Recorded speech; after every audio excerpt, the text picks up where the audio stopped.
Hi, this is Miss Courtney from Urbana Art and Soul. Today I want to talk to you about the idea of journaling or making altered books or sketchbooks. I do that a lot with different books that I alter. You don't have to take a book and alter it. You can use an already white paged sketchbook or journal. This is an example of one. I embellished the front with some photo transfer and some different techniques. And then the pages on the inside are white like this. You can see I haven't really filled this one up at all, just that first page, because I'll tell you, these white pages, they scare me a little. I get really scared when I look at a white piece of paper or a white canvas or a white page. I'm just not really sure what to do. And I moved on from this to something else where I like to do altered book journaling. And I'll show you an example.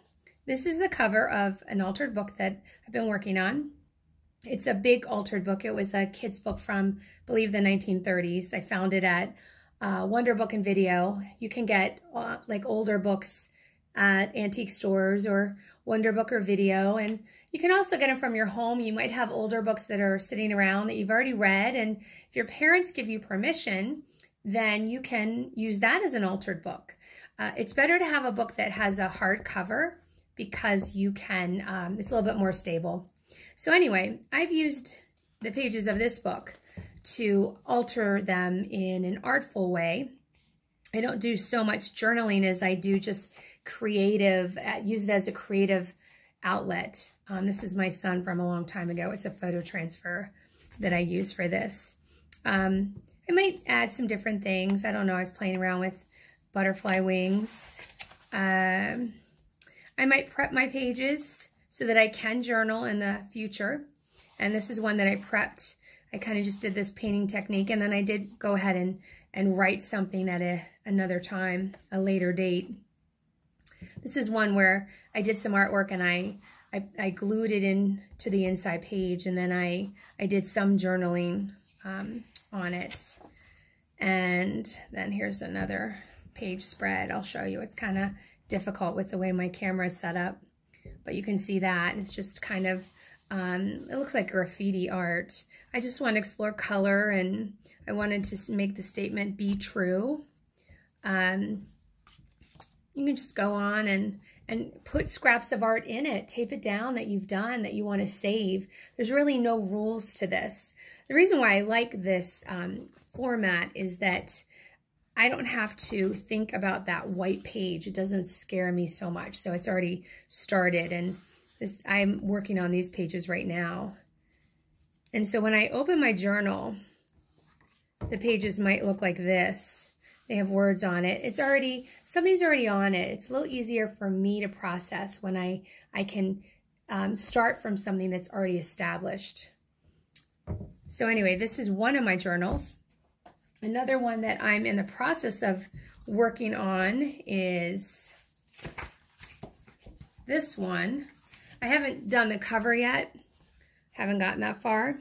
I like a larger format, so I use the bigger books.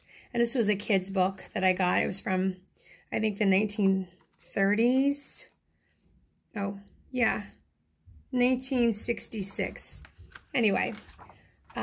No one's going to continue to read it, so I gave myself permission to use it as an altered journal.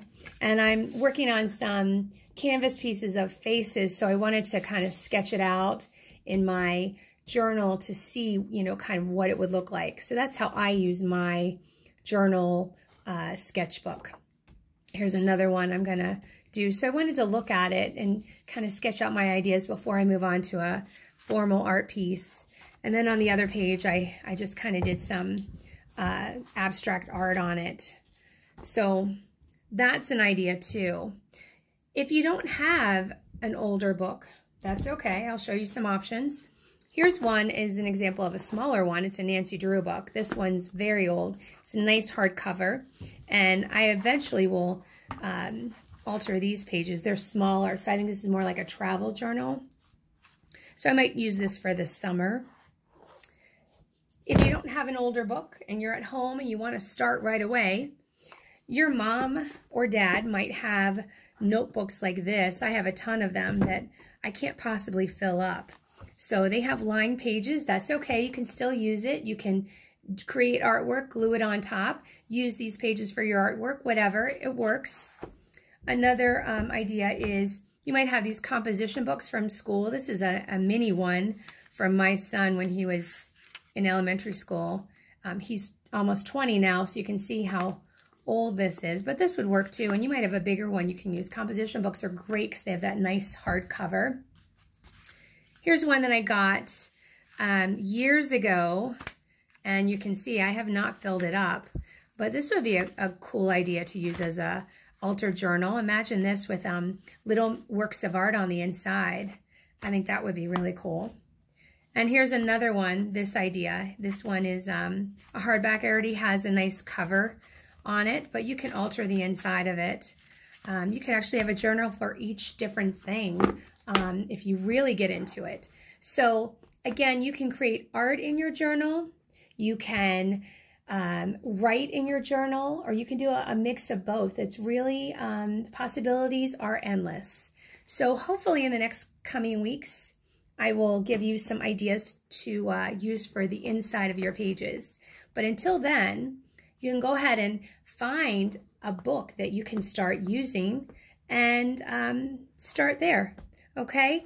I hope you enjoy it, and I hope you find the world of journaling really fun and exciting, okay? Thanks. Talk to you later. Bye.